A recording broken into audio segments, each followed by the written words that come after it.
Welcome to the next session. This session is going to be slightly different from all the sessions we have seen earlier.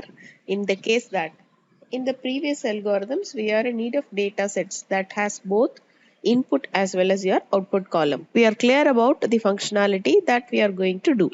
Let's say you have a data set having inputs like x1, x2 and so on up to xm, and there is an output column y. So our intention would be to find out y based on the input attributes x1 to xm, and hence you have the knowledge of understanding what to be done. And hence different kinds of algorithms what we have seen comes under class of algorithms called supervised algorithm. In real life we may end up with situations having a class of data set having huge number of values, but end up with a confusion about what to do, how to do, and how to process the data set, because there won't be any specified output label called output. So all that we know is that there exists a data set with a specified group of values. So that's where the class of clustering algorithms came into existence to resolve such kind of data sets. All of us come across this picture in one way or other. So yes, it is the set of migrant workers assembled in a particular place, requesting the government to send them back to their native, right? So it's very pathetic situation, and hence government has decided to send them back to their native. Yes, of course it needs to be done, but how to do that? That's the next important question.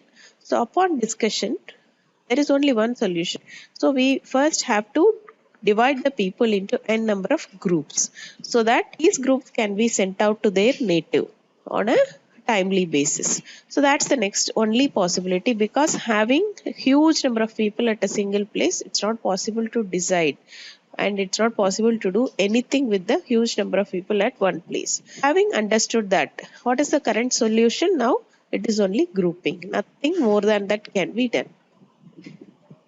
On what basis this grouping can be done? So there are different cases in which you can do grouping. One is you can group the people based on their age, assuming that the elderly cannot stay back for a longer time and the younger people can withstand the situation for some time. It may be based on the severity of their condition, for example, based on their financial circumstances. It may be based on the severity of the pandemic at the destination they want to go. If it is more, you can delay their reach. If it is in a green zone and the people who are moving out, if that source place is in red zone, then also we can think of. Likewise, there are different criteria on which we can group all that. So in order to perform that, what is required for us? First of all, we are in need of one such data set like this. So whatever parameter on which we need to group, all those have to be got as input from the people, and that is how this particular data set will be formed, with the person's ID as P1, P2 and so on up to P1. So how to group? It is mostly based on the integrated attribute, closely integrated attribute. What is a closely integrated attribute? We look at the data set. You can perform any operations on the data set. Whichever is closer or whichever is mostly integrated, we can find out, and based on that we can group. So that is what is the grouping functionality will do. So how, after having done this grouping, okay, when do you say that you have formed best groups? It's based on the similarity of the objects, right? So we say that after performing or after having segregated the group of people into smaller groups, if there exists a very little variation or dissimilarity among the clusters, and between your clusters if there exists a very high variation or dissimilarity, then we say the grouping is perfect. Otherwise you have to rework and then you have to group again.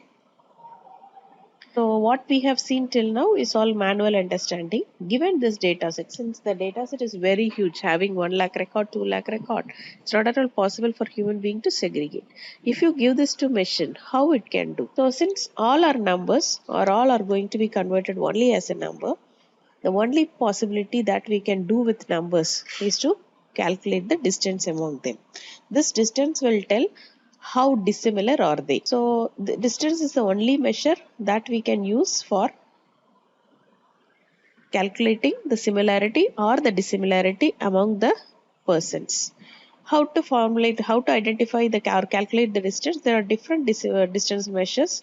Each of the algorithm follow one distance measure. Some of them may be Euclidean distance, Manhattan distance. The Euclidean, it will compute the difference between the attributes, square it in order to make it absolute, and then finally after summing up you have to take a root. Manhattan is no need to square, instead let us take the absolute value itself. That is what Manhattan distance will do. Based on any distance measure, the similarity or the dissimilarity will be calculated and hence will be decided on what groups the person has to be placed. Accordingly, we have different kinds of algorithms that has been emerged. These clustering algorithm, there are a lot many, but now we are going to see two major class of algorithms. One is hierarchical, next one is partition. As the name implies, hierarchical means dividing. So you have to follow a hierarchical procedure in dividing. Either it could be from top down or bottom up, meaning that you can take the entire data set and then try to divide it into n number of smaller groups one at a step. That is top down. Or else you can start with individual people, group them based on their similarity. That is what bottom up approach means. And accordingly we have agglomerative and divisive. Agglomerative, it will take individual persons and then it will try to merge individual persons based on the similarity. Divisive, it will take the entire data set as one group and try to divide it as long as you are able to divide. The second class of algorithms we call partition, in the sense that having fixed the number of partitions you want, let's say k, so you'll try to place the persons into any of the k groups whichever you think is similar to that particular person. The similarity again is calculated based on the similarity of the people. So this is an overview about your clustering. In the next videos, we'll be looking at different class of clustering algorithms in detail. Thank you.